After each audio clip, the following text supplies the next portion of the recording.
Hello everyone, आज आपको हम अपनी इस वीडियो में बताएंगे भारतीय संविधान के संबंध में। तो भारतीय संविधान के संबंध में उतना ही बताएंगे जितना आपकी यूपी पेट एग्ज़ाम के लिए इम्पॉर्टेंट है।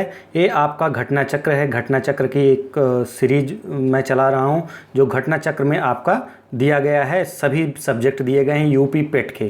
तो यूपी पेट के जितने भी सब्जेक्ट हैं उनको कवर कराने का प्रयास कर रहे हैं, जिससे आप लोग अगर इसको देखते हैं तो आपको एग्ज़ाम में काफ़ी कुछ बेनिफिट मिलने की संभावना है, और मिलेगा भी, ऐसा नहीं एक संभावना ही है।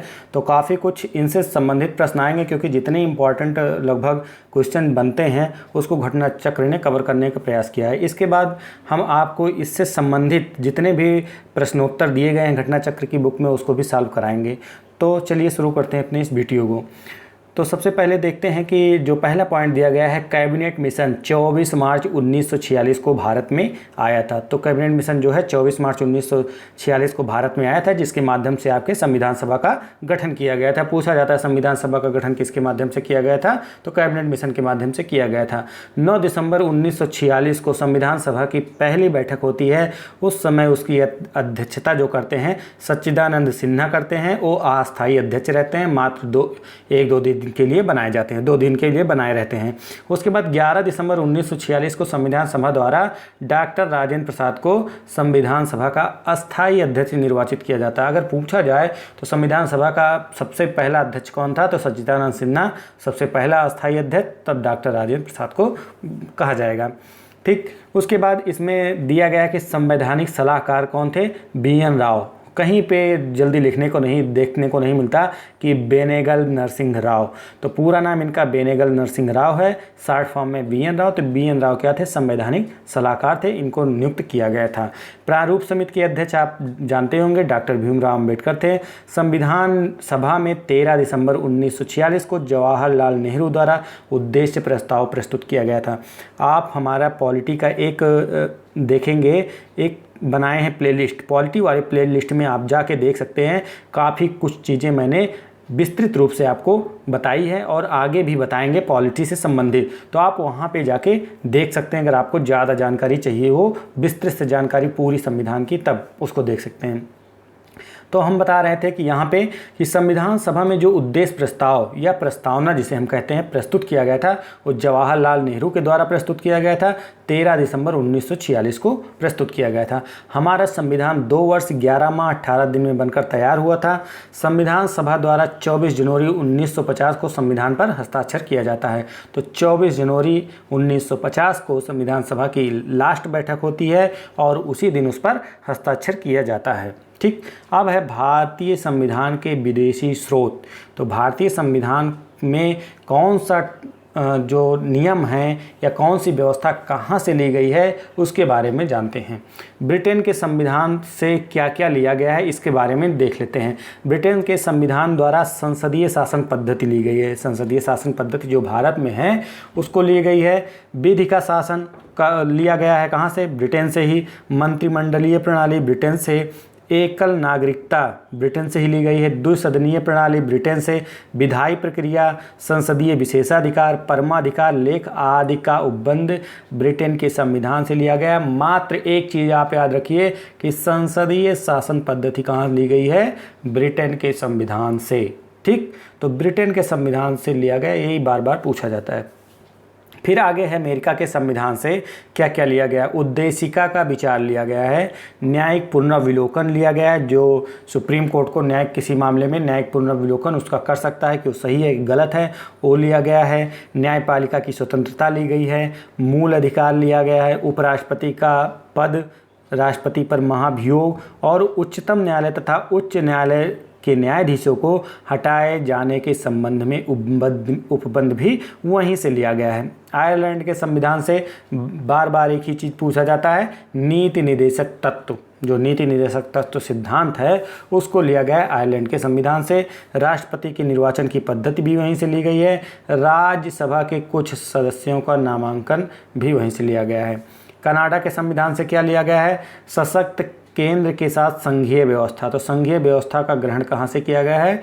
कनाडा के संविधान से। केंद्र द्वारा राज्यपालों की नियुक्ति का जो प्रावधान करता है वो भी कनाडा से लिया गया है। उच्चतम न्यायालय का परामर्शी न्याय निर्णय वहीं से लिया गया है। अवशिष्ट शक्तियों को केंद्र में निहित होना, ये भी वहीं से लिया गया है।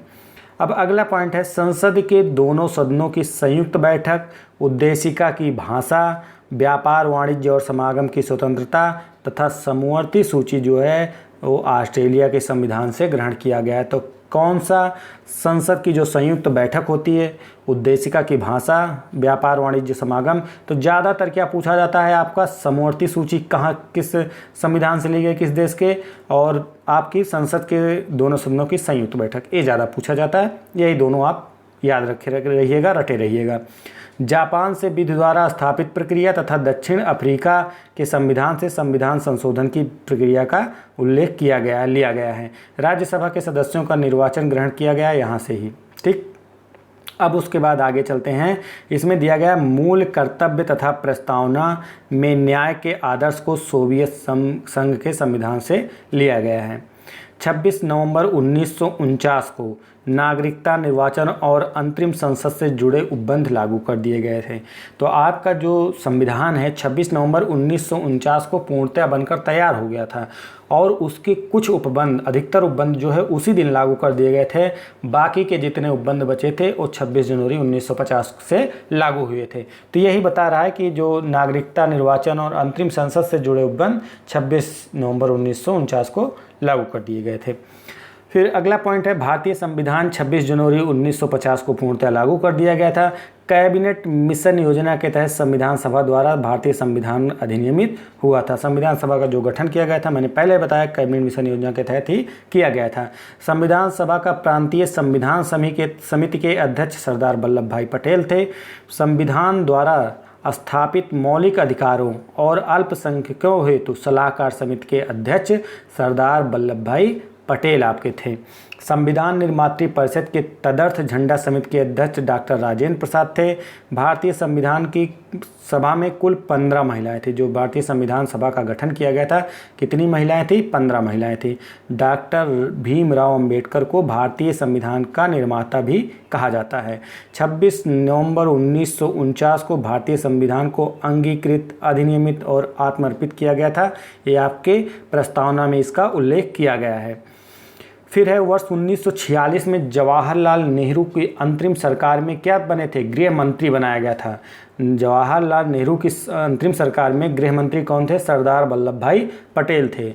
2 सितंबर 1946 को अंतरिम मंत्रिमंडल ने शपथ लिया था। 2 सितंबर 1946 को।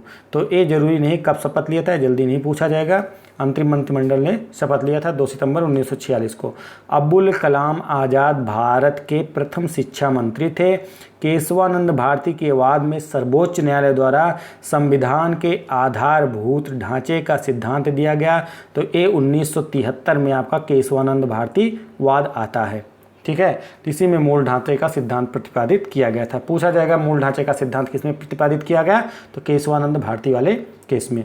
केशवानंद भारती बनाम केरल राज्य।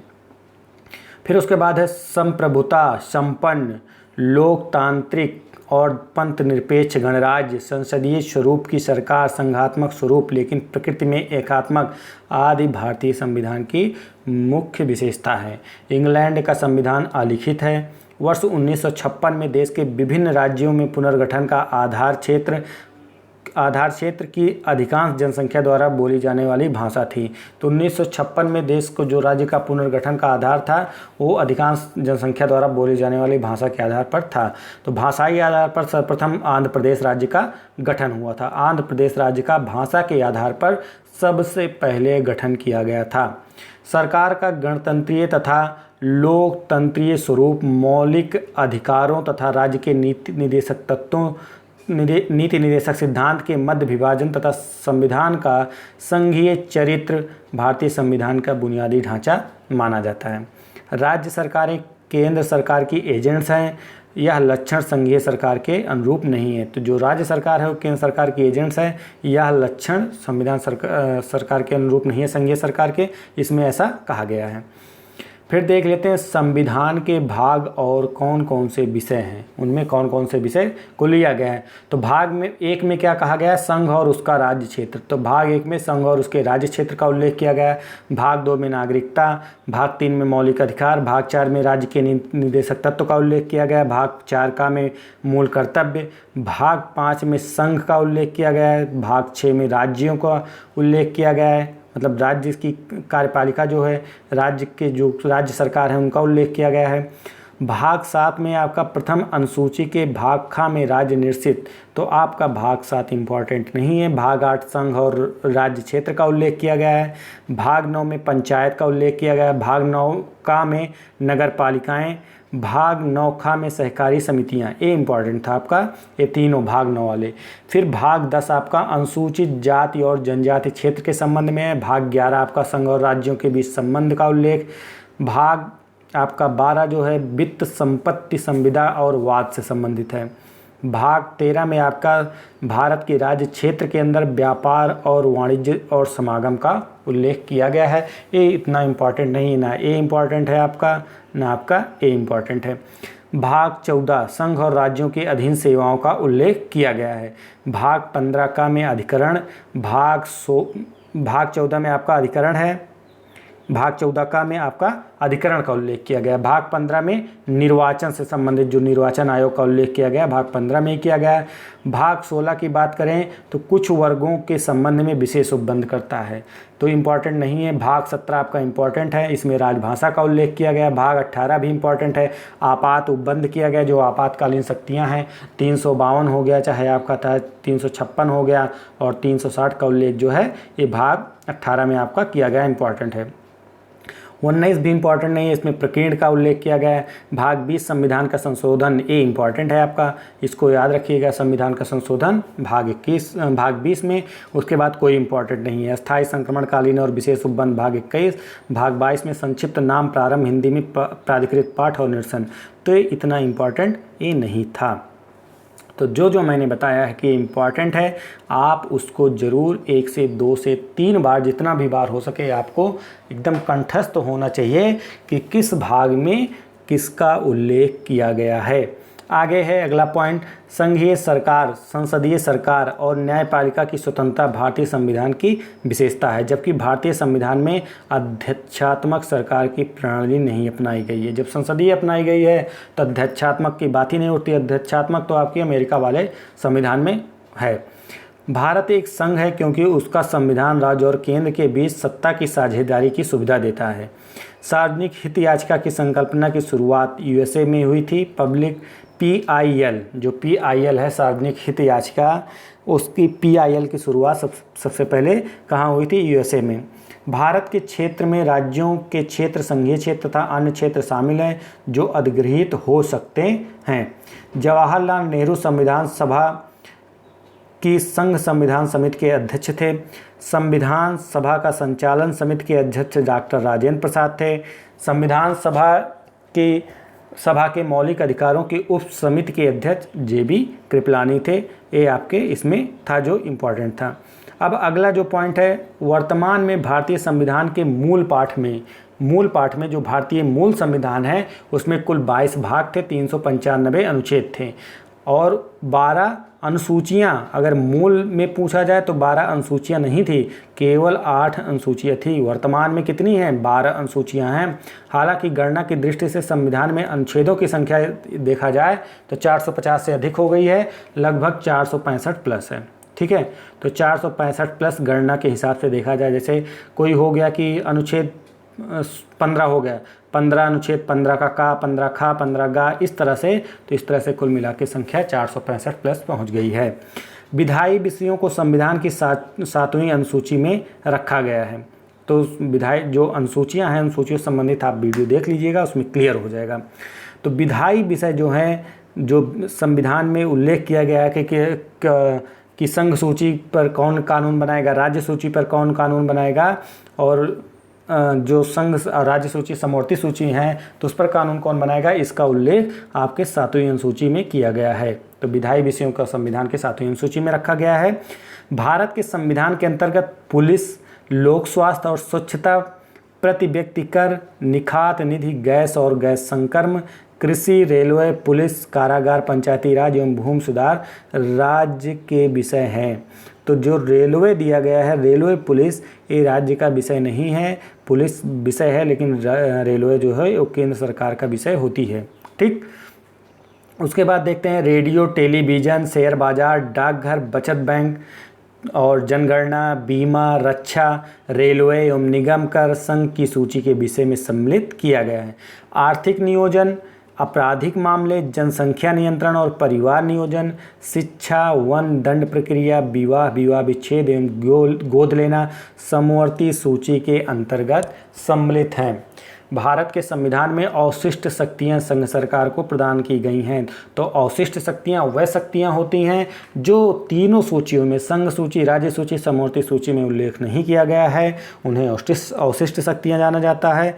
अवशिष्ट शक्तियों पर केवल कानून बनाने का अधिकार संघीय सरकार या संसद को प्राप्त है। अनुच्छेद 343 हिंदी को भारत की राजभाषा घोषित करता है। संविधान की उद्देशिका के अनुसार भारत राज्य हर एक व्यक्ति के सम्मान की रक्षा करेगा। इस उद्देश्य की पूर्ति प्रत्येक व्यक्ति के लिए उचित एवं मानवोचित कार्य परिस्थिति उपलब्ध कराकर की जाएगी। प्रस्तावना के अनुसार भारत की सही नामावली संपूर्ण प्रभुत्व, जो प्रस्तावना में उल्लेख किया गया है, एक क्रम से संपूर्ण प्रभुत्व संपन्न, समाजवादी, पंथ निरपेक्ष, लोकतंत्रात्मक गणराज्य का उल्लेख किया गया है। संविधान की उद्देशिका में एक बार 42वें संविधान संशोधन अधिनियम 1976 के द्वारा संशोधन किया गया। मतलब संविधान में जो है प्रस्तावना में, संविधान की प्रस्तावना में मात्र एक बार संशोधन किया गया, वो भी 42वें संविधान संशोधन के माध्यम से। और आपके उसमें 3 शब्द जोड़े गए थे, समाजवादी, पंथ निरपेक्ष और अखंडता शब्द को जोड़ा गया था। 42वें संविधान संशोधन द्वारा संविधान की उद्देशिका में समाजवादी, पंथ निरपेक्ष और अखंडता शब्द जोड़े गए थे। भारत के प्रथम प्रधानमंत्री की नियुक्ति गवर्नर जनरल के द्वारा की गई थी। संसदीय प्रणाली में द्विसदनीय का मतलब है जिसमें 2 सदन, उच्च सदन और निम्न सदन हो। सरकार के संसदीय रूप के सबसे अनिवार्य विशेषता संसदीय प्रभुसत्ता है। सरकार के संसदात्मक स्वरूप में राज्य की वास्तविक शक्तियां प्रधानमंत्री की अध्यक्षता वाली मंत्रिपरिषद में सम्मिलित होती हैं, जैसे आपको पता होगा। संसदीय शासन प्रणाली में लोकसभा द्वारा पारित अविश्वास प्रस्ताव के माध्यम से सरकार को अपदस्थ किया जा सकता है। लोकसभा द्वारा अगर अविश्वास प्रस्ताव पारित हो जाए तो सरकार को क्या अपदस्थ किया जा सकता है, हटाया जा सकता है। अब इसमें कुछ अनुच्छेद दिए गए हैं, कौन कौन से हैं जो इम्पॉर्टेंट हैं, कुछ ही दिए गए हैं। संघ के नाम और राज्य क्षेत्र, अनुच्छेद 1 में संघ का नाम और राज्य क्षेत्र, और 2 में दिया गया है नए राज्यों के प्रवेश और स्थापना, 3 में है नए राज्यों के निर्माण और वर्तमान राज्यों के क्षेत्रीय सीमाओं एवं नामों में परिवर्तन से संबंधित है, और 5 में संविधान के प्रारंभ के समय नागरिकता, और अनुच्छेद 14 में विधि के समक्ष समानता का अधिकार। फिर उसके बाद अनुच्छेद 15 में है धर्म, मूल, वंश, जाति, लिंग या जन्म स्थान के आधार पर विभेद एवं प्रतिषेध।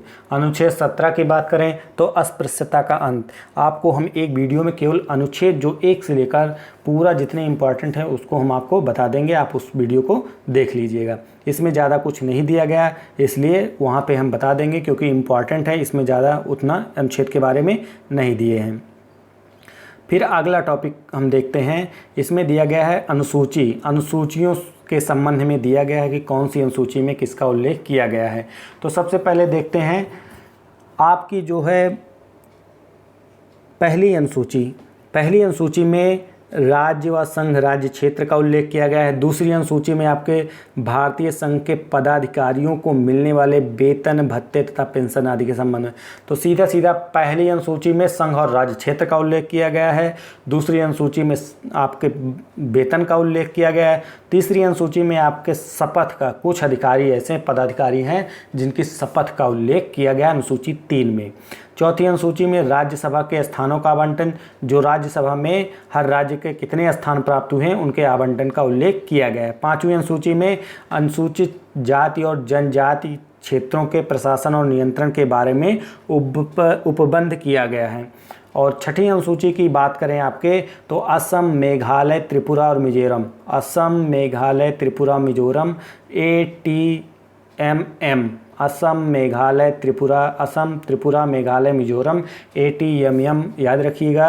6वीं अनुसूची में जनजातीय क्षेत्रों के प्रशासन के बारे में उपबंध करता है। 7वीं अनुसूची की बात करें तो केंद्र और राज्य के बीच शक्तियों का विभाजन, जिसमें संघ सूची, राज्य सूची तथा समवर्ती सूची का उल्लेख किया गया है।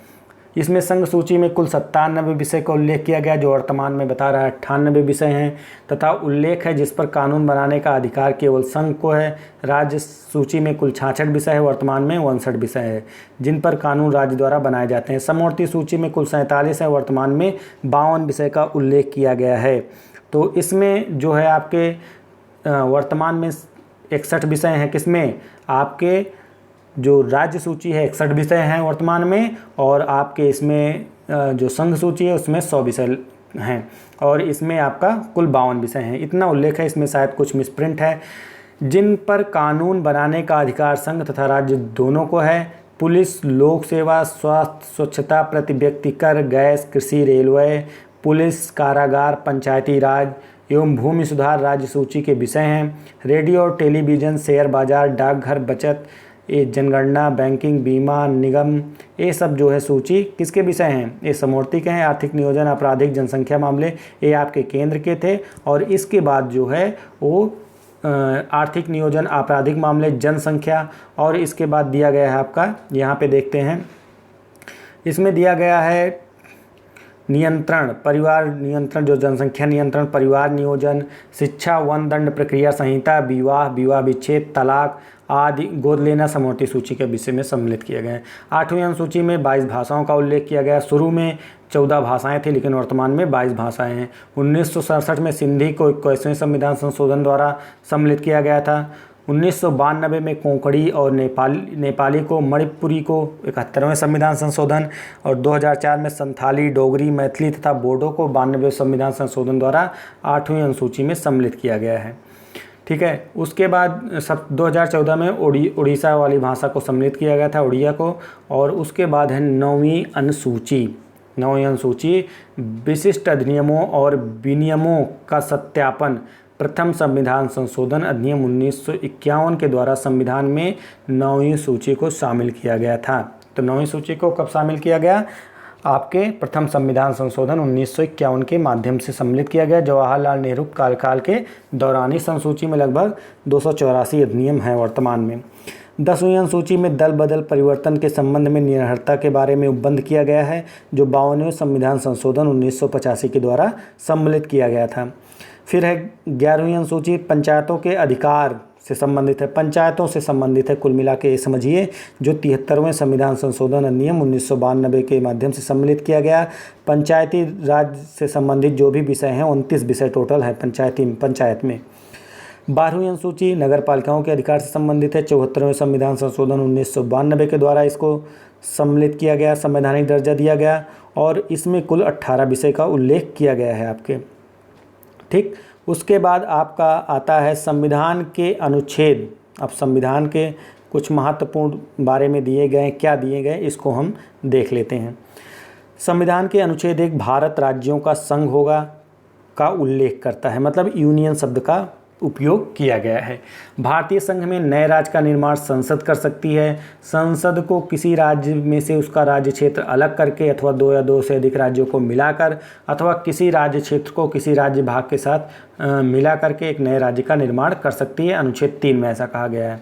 भारतीय संघ के राज्यों को संसद के दोनों सदनों के साधारण बहुमत और संबंधित राज्यों के विधायिका की सहमति द्वारा पुनः व्यवस्थित किया जा सकता है, उनकी सीमाओं में बदला जा सकता है। तो इसमें कहा गया है कि जो भारतीय संघ के राज्य हैं, संसद के दोनों सदनों के साधारण बहुमत से और संबंधित राज्य की विधायिका के सहमति के द्वारा पुनः व्यवस्थित किया जा सकता है। चाहे यहाँ पर एक चीज़ उल्लेख नहीं किया है इन्होंने कि चाहे विधायिका राज्य की अनुमति दे या अनुमति न दे, संसद अगर पास कर देती है तो उस राज्य के नाम में, उस राज्य के क्षेत्र में, उस राज्य को 2 भागों में बांटकर परिवर्तन किया जा सकता है। छत्तीसगढ़ राज्य 1 नवंबर 2000 को, उत्तराखंड 9 नवंबर 2000 को तथा झारखंड 15 नवंबर 2000 को अस्तित्व में आया था। सबसे पहले छत्तीसगढ़, उत्तराखंड, फिर आपका झारखंड।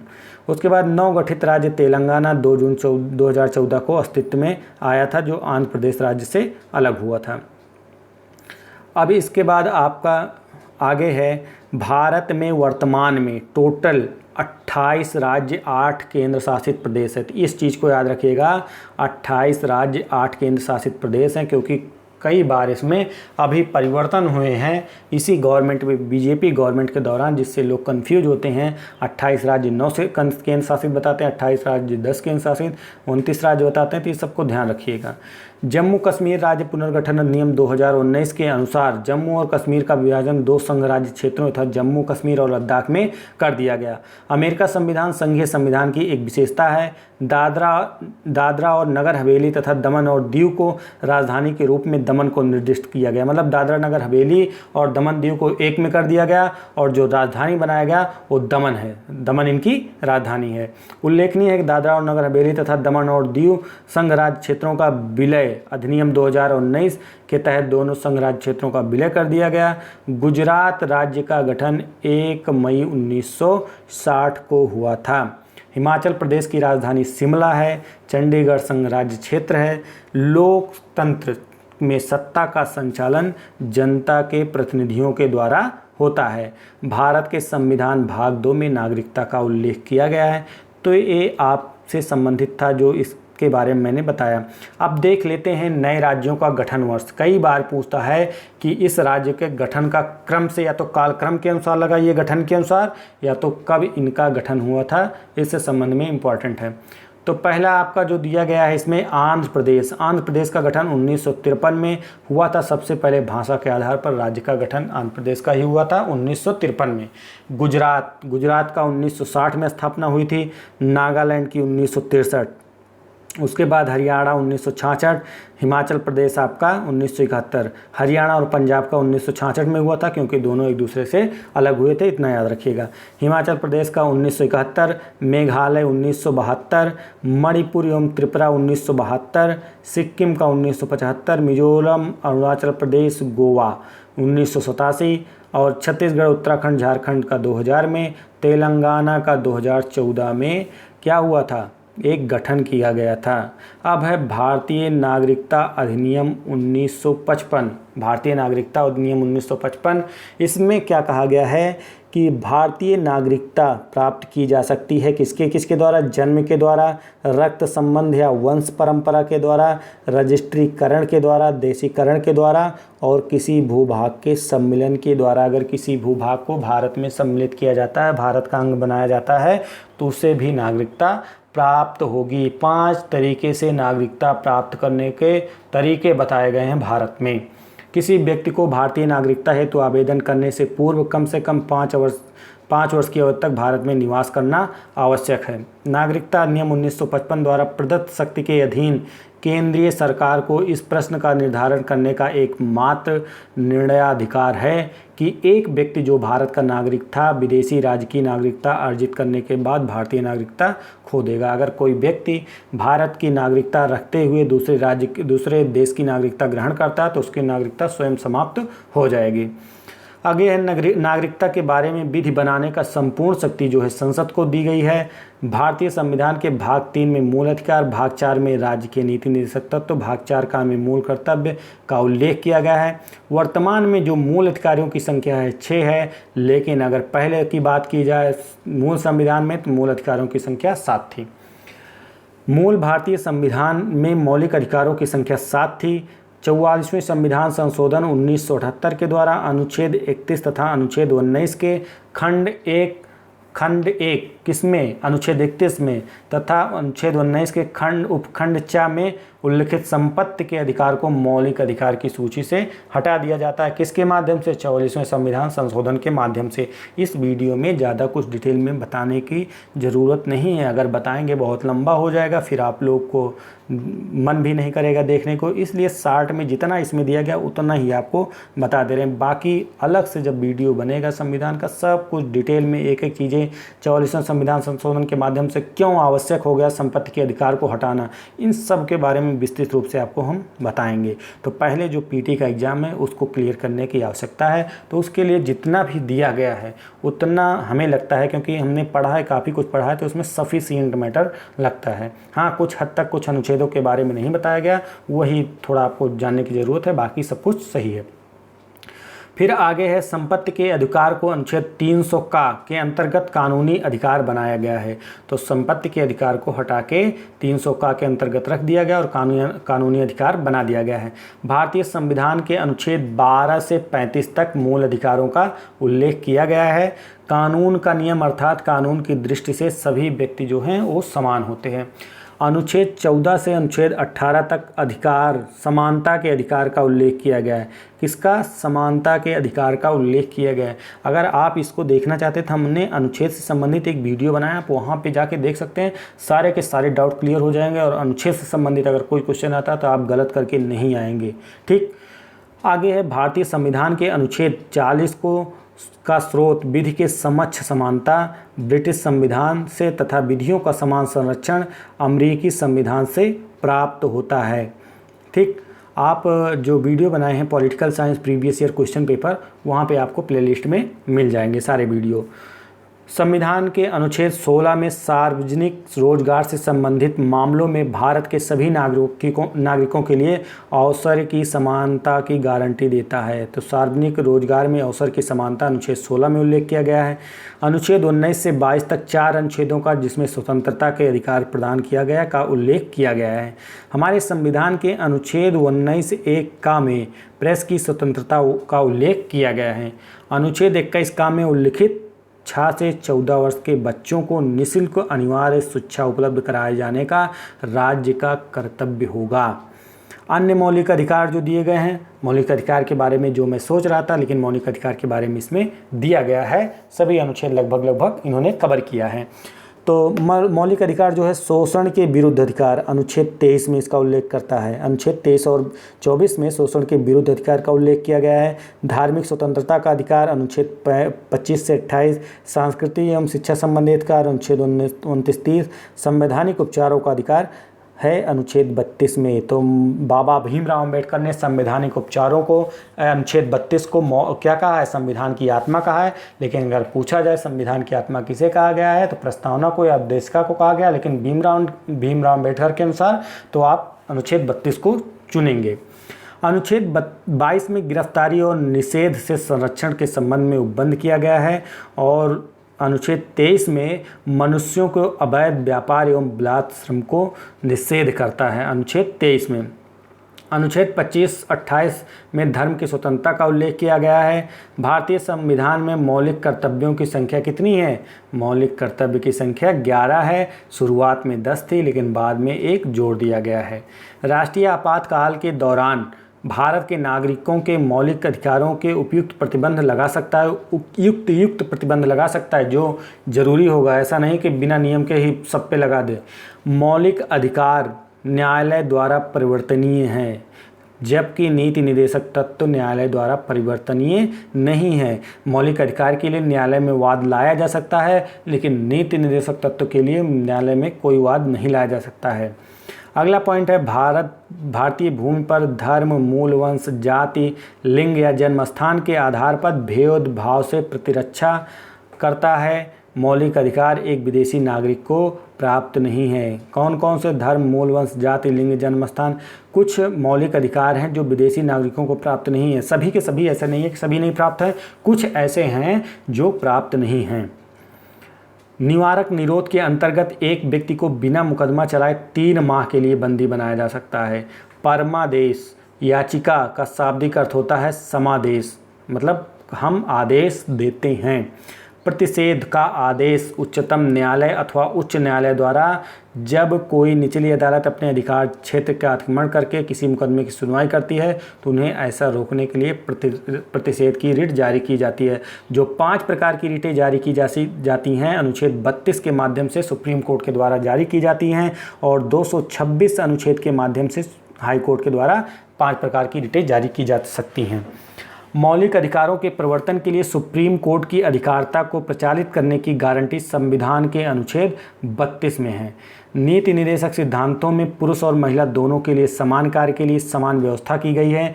अनुच्छेद 39(घ) में ऐसा कहा गया है, समान कार्य के लिए समान वेतन। तो इसमें आप जो देख रहे हैं भारतीय संविधान जो कि घटना चक्र से संबंधित है, ये सब कुछ इसमें सफिशिएंट है, यूपी पेट के लिए इम्पॉर्टेंट है, सफिशिएंट है। अगर आप इसको कर लेते हैं तो भारत के संविधान संबंधित आपके गलत नहीं होंगे। बस आपको इतना आवश्यक रहेगा कि आपको अनुच्छेद एक तरफ से मिल जाए, बस उतना ही आपको करना है, तो आपको उतना ही चाहिए। भारतीय संविधान के अनुच्छेद 16(2) में वर्णित है कि धर्म, मूल वंश, जाति, लिंग, उद्भव, जन्म स्थान, निवास या इनमें से किसी आधार पर सार्वजनिक नियुक्ति के विषय में किसी व्यक्ति के साथ कोई भी भेदभाव नहीं किया जाएगा। अगला पॉइंट है समानता के अधिकार। राज्य की महिलाओं, बच्चे और पिछड़े वर्गों के लिए विशेष प्रावधान बनाने की अनुमति देता है। मतलब महिलाओं को आरक्षण दिया जा सकता है, जो पिछड़े वर्ग के हैं उनको आरक्षण दिया जा सकता है, बच्चों को दिया जा सकता है, इसकी अनुमति देता है। हमारे संविधान में काम का अधिकार को मूलभूत अधिकार के रूप में समावेशित नहीं किया गया है। संघीय कार्यपालिका की शक्तियां राष्ट्रपति में निहित होती हैं। उसके बाद राष्ट्रपति जो है तीनों सेनाओं का प्रमुख होता है। राष्ट्रपति भारत का प्रथम नागरिक होता है। डॉक्टर राजेंद्र प्रसाद भारत के प्रथम राष्ट्रपति थे। भारत की प्रथम महिला राष्ट्रपति प्रतिभा पाटिल थी और वर्तमान में भारत के जो राष्ट्रपति हैं रामनाथ कोविंद है। राष्ट्रपति का जो चुनाव होता है हर 5 वर्ष पर होता है। राष्ट्रपति पद के लिए निर्वाचित होने के लिए न्यूनतम आयु जो है 35 वर्ष की आयु होना आवश्यक है। राष्ट्रपति अपना पद जो त्याग करता है, त्यागपत्र किसे दे सकता है? उपराष्ट्रपति को। राष्ट्रपति को सर्वोच्च न्यायालय के मुख्य न्यायाधीश द्वारा पद एवं गोपनीयता की शपथ दिलाई जाती है। तो राष्ट्रपति को कौन शपथ दिलाता है? सुप्रीम कोर्ट का मुख्य न्यायाधीश। संविधान के अतिक्रमण के आधार पर ही राष्ट्रपति पर महाभियोग लगाया जा सकता है, अन्यथा किसी भी स्थिति में नहीं लगाया जा सकता है। राष्ट्रपति का चुनाव आनुपातिक प्रतिनिधित्व प्रणाली के अनुसार एकल संक्रमणीय मत पद्धति द्वारा किया जाता है। अगला पॉइंट है राष्ट्रपति का चुनाव संसद के दोनों सदनों, राज्यसभा और लोकसभा तथा संघ राज्य क्षेत्रों की विधानसभाओं के निर्वाचित सदस्य केवल भाग लेते हैं। तो जो राष्ट्रपति का चुनाव होता है एकल संक्रमणीय पद्धति से होता है और इसमें अनुपातिक एकल संक्रमणीय पद्धति के द्वारा होता है राष्ट्रपति का चुनाव। और इसमें जो है लोकसभा, आपका लोकसभा हो गया और राज्यसभा के जितने भी निर्वाचित सदस्य हैं वो भाग लेंगे तथा राज्य की विधानसभाओं के जो निर्वाचित सदस्य होते हैं वो भाग लेंगे। इसमें विधान परिषद का कोई उल्लेख नहीं है और जो भी सदस्य निर्वाचित नहीं है वो भी भाग नहीं ले सकते हैं। तो भारत के राष्ट्रपति का चुनाव राज्य विधान परिषद के सदस्य एवं मनोनीत सदस्य भाग नहीं लेते हैं। राष्ट्रपति के निर्वाचन से संबंधित विवादों का निपटारा जितना होता है उसका उच्चतम न्यायालय द्वारा किया जाता है। भारत में वर्ष 1962 में पहली बार राष्ट्रीय आपातकाल घोषित किया गया था। कब? 1962 में।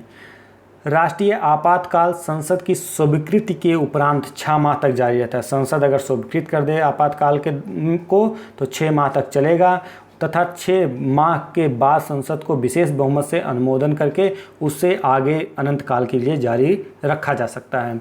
1969 में कुछ सप्ताहों 20 जुलाई से 24 अगस्त 1969 तक के लिए भारत के राष्ट्रपति के रूप में मुख्य न्यायाधीश मोहम्मद हिदायतुल्लाह ने पदभार ग्रहण किया था। तो पहले जो थे राष्ट्रपति पद खाली होने के बाद मोहम्मद हिदायतुल्लाह बने थे 1969 में। राष्ट्रपति मंत्रिपरिषद को पुनर्विचारण हेतु किसी प्रस्ताव को वापस करने में अपने स्वाविवेकाधिकार से आचरण करते हैं। राष्ट्रपति द्वारा आपात स्थिति में घोषणा के लिए संघीय मंत्रिमंडल के लिखित परामर्श की आवश्यक होगा।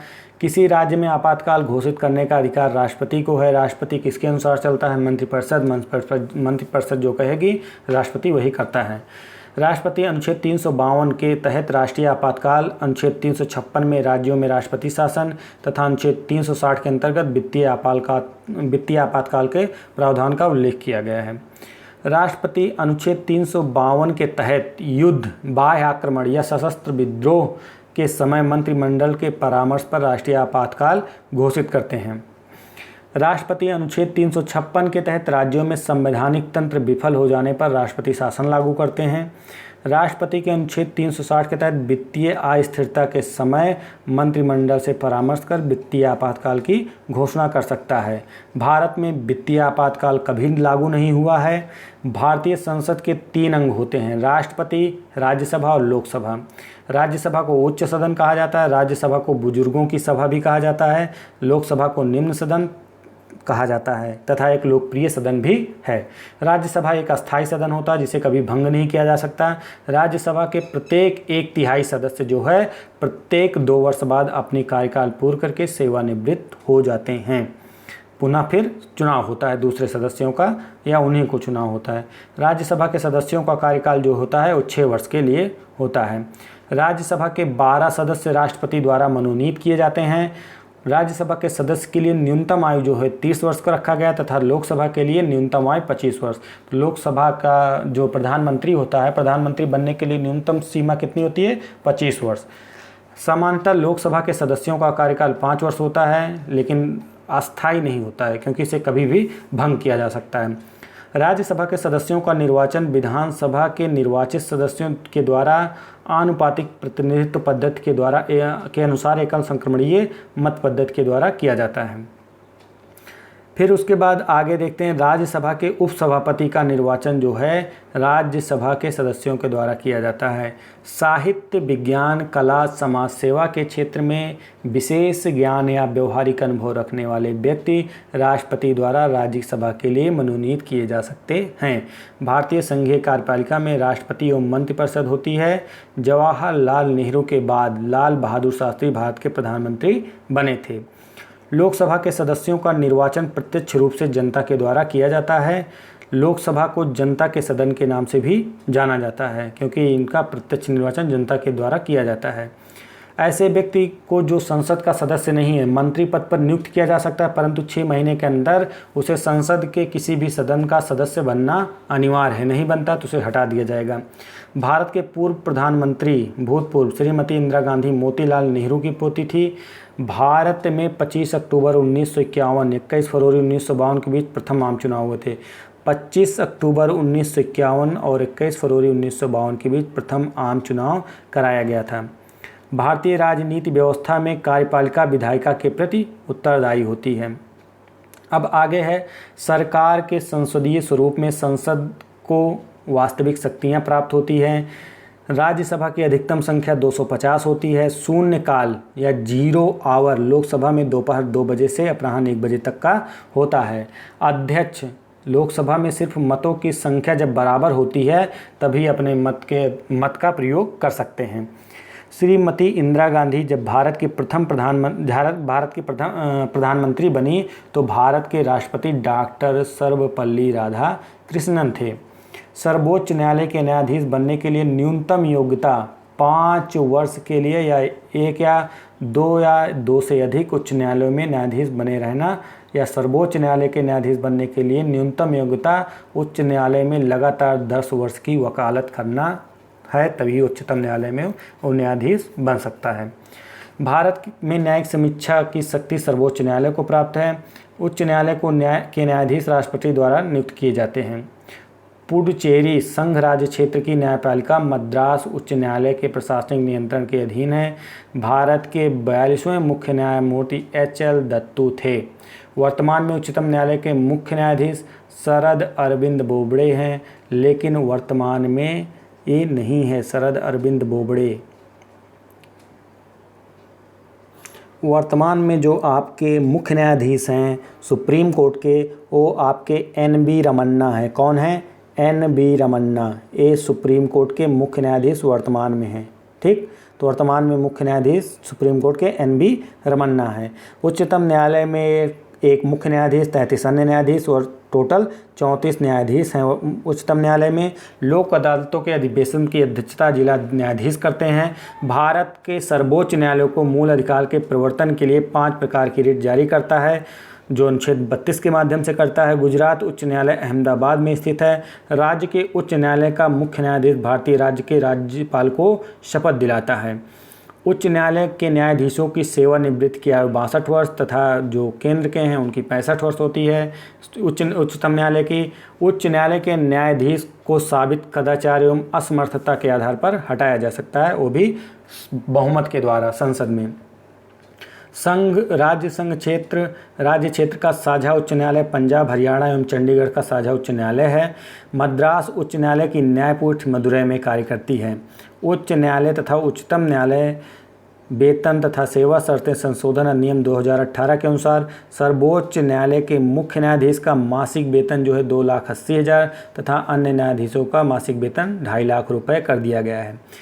वर्तमान में भारत के महान्यायाधीश के वेणुगोपाल हैं। जनहित याचिका उच्च न्यायालय एवं उच्चतम न्यायालय में दायर की जा सकती है।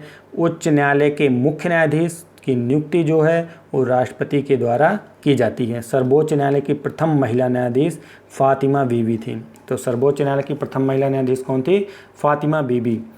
उच्च न्यायालय में कोई न्यायाधीश सेवानिवृत्ति के बाद निजी तौर पर वकालत का व्यवसाय समान स्तर या उच्च स्तरीय अन्य किसी न्यायालय में कर सकते हैं। सर्वोच्च न्यायालय के न्यायाधीशों की सेवानिवृत्ति की आयु 65 वर्ष दी गई है। मध्य प्रदेश उच्च न्यायालय की स्थापना 1956 में हुई थी। यह जबलपुर में स्थित है। इसकी 2 खंडपीठें हैं, ग्वालियर और इंदौर में। छत्तीसगढ़ उच्च न्यायालय की पीठ बिलासपुर में स्थित है। उत्तर प्रदेश उच्च न्यायालय की मुख्य पीठ इलाहाबाद में तथा खंडपीठ लखनऊ में स्थित है। संघ राज्य क्षेत्र दिल्ली और जम्मू कश्मीर है, जहां उच्च न्यायालय है। भारत के सर्वोच्च न्यायालय ने केंद्रीय शिक्षा संस्थानों में अन्य पिछड़े वर्गों के उम्मीदवारों को आरक्षण प्रदान करने की सरकारी निर्णय का समर्थन दिया, जिन्हें उन्हें 27% आरक्षण दिया गया है। 2 या 2 से अधिक संघ राज्य क्षेत्रों के लिए एक उच्च न्यायालय की स्थापना की गई है। विधि के तहत संसद द्वारा की जा सकती है।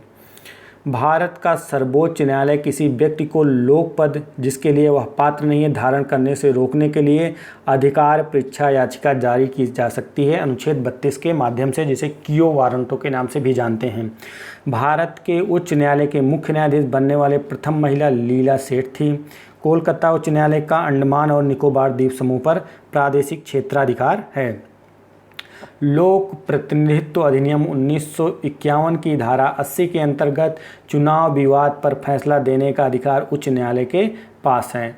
भारत के नियंत्रक एवं महालेखा परीक्षक का कार्यकाल 6 वर्ष या 65 वर्ष जो भी पहले होता है उसी पे वो वहाँ तक उसका होता है। तो अगर 65 वर्ष पहले पूरा कर लेता है तो 65 वर्ष पर रिटायर हो जाएगा। अगर 6 वर्ष पूरा करता है 6 वर्ष पर रिटायर होगा।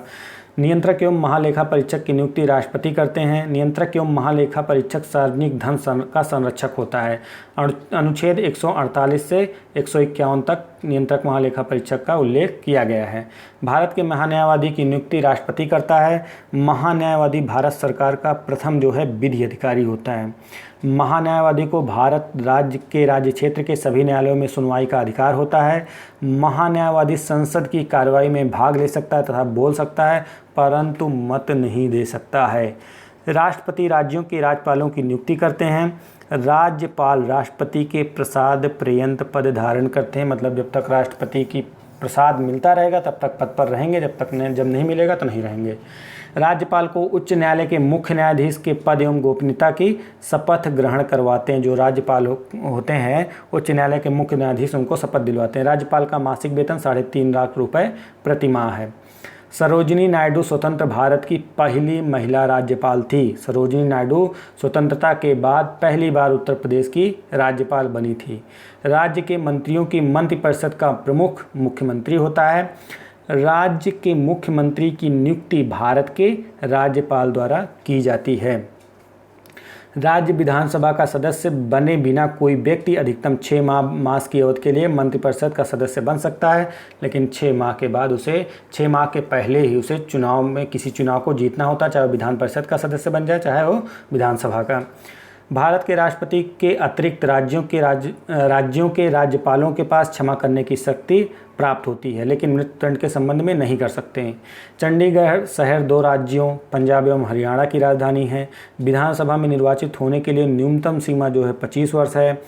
राज्य विधानसभा का सामान्य कार्यकाल 5 वर्ष का होता है। विशेष परिस्थितियों में राज्यपाल पहले भी विधानसभा को भंग कर सकता है। संसद द्वारा प्रदत्त मौलिक अधिकार में संसद संशोधन कर सकती है। पंचायती राज व्यवस्था में पंचायत के सदस्य ग्राम सभा की जनता द्वारा निर्वाचित होते हैं।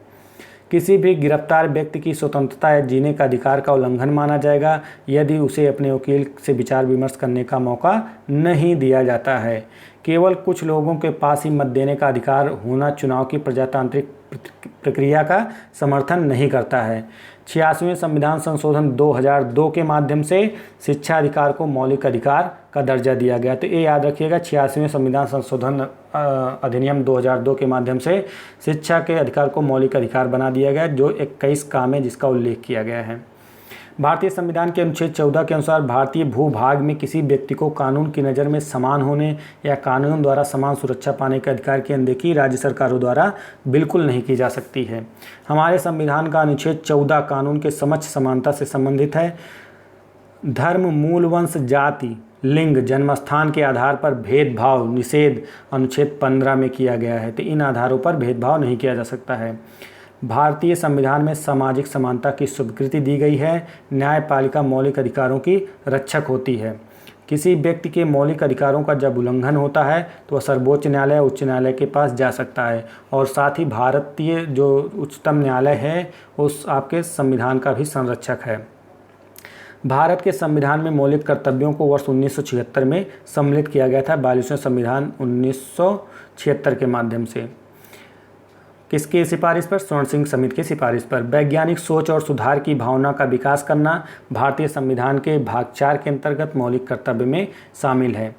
भारतीय संविधान में अनुच्छेद 36 से 51 तक राज्य के नीति निर्देशक तत्व का उल्लेख किया गया है। भारत में पंचायती राज का उल्लेख राज्य के नीति निर्देशक सिद्धांत में उल्लेख किया गया है। अनुच्छेद 40 में पंचायतों के गठन के संबंध में प्रावधान किया गया है। भारतीय संविधान के 73वें संविधान संशोधन 1992 के माध्यम से पंचायती राज को संवैधानिक दर्जा प्रदान किया गया। पंचायती राज को भारतीय संविधान के भाग 9 में रखा गया।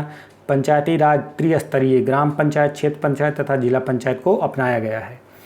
भारतीय संविधान के 74वें संविधान संशोधन 1992 के द्वारा भाग 9 में भाग 9 का जोड़कर नगरीय स्थानीय प्रशासन को संवैधानिक दर्जा प्रदान किया गया। 2 अक्टूबर 1959 को तत्कालीन प्रधानमंत्री जवाहरलाल नेहरू द्वारा राजस्थान के नागौर जिले में पंचायती राज व्यवस्था का उद्घाटन किया गया था। यदि पंचायत का विघटन होता है तो 6 माह के भीतर चुनाव कराया जाना आवश्यक होता है। नागालैंड राज्य में पंचायती राज व्यवस्था अस्तित्व में नहीं है। त्रिस्तरीय पंचायत राज व्यवस्था में सर्वोच्च स्थान पर जिला परिषद होती है। पंचायती राज स्वशासन की एक योजना है। पंचायती राज का उद्देश्य प्रजातंत्र का विकेंद्रीकरण करना है। नगर निगम के प्रधान को मेयर कहते हैं। भारत में मंत्रिपरिषद तब तक अस्तित्व में रहता है जब तक उसके पास लोकसभा के सदस्यों के बहुमत का समर्थन प्राप्त होता है, तब तक वह अस्तित्व में रहता है। यदि लोकसभा का अध्यक्ष अपने कार्यकाल से पहले अपना पद त्यागना चाहता है तो अपना त्यागपत्र लोकसभा उपाध्यक्ष को भेजता है। भारतीय संविधान के अनुच्छेद 253 में संसद को अंतर्राष्ट्रीय समझौतों को लागू करने हेतु कानून बनाने का अधिकार देता है। लोकसभा 2014 के चुनाव में भारतीय जनता पार्टी सबसे ज़्यादा सीटें हासिल की थी। लोकसभा में विरोधी दल के नेता केंद्रीय कैबिनेट मंत्री का दर्जा प्राप्त होता है। जो विरोधी दल का नेता होता है, विपक्ष का नेता, उसे केंद्रीय कैबिनेट मंत्री का दर्जा प्राप्त होता है। एच.डी. देवगौड़ा के बाद इंद्र कुमार गुजराल भारत के प्रधानमंत्री बने थे। लोकसभा सीटों की सबसे अधिक संख्या, लोकसभा की जो सबसे अधिक संख्या सीटें हैं उत्तर प्रदेश में 80 हैं तथा राज्यसभा की सीटों की संख्या सबसे अधिक उत्तर प्रदेश में 31 है। उत्तर प्रदेश राज्य का लोकसभा और राज्यसभा दोनों सदनों में सर्वाधिक प्रतिनिधित्व है। बिहार लोकसभा में 40 सीटों का प्रतिनिधित्व करता है। मध्य प्रदेश से लोकसभा में अनुसूचित जनजातियों के लिए सबसे अधिक सीटें आरक्षित की गई हैं। तो आपके जो इस वीडियो में हमारा था भारतीय संविधान के संबंध में जो घटना चक्र में दिया गया है, तो आप लोग अगर इस वीडियो पूरा देख लेते हैं तो लगभग आप ये समझ लीजिए कि 90% सिलेबस यूपी पेट का कवर कर लेते हैं बड़े आराम से। यहीं से पूछा जाएगा और कहाँ से पूछेंगे, जो मुख्य चीज़ें हैं इसी में सारी की सारी दे दी गई हैं। तो फ्रेंड्स, हमारे इस वीडियो में बस इतना ही। धन्यवाद।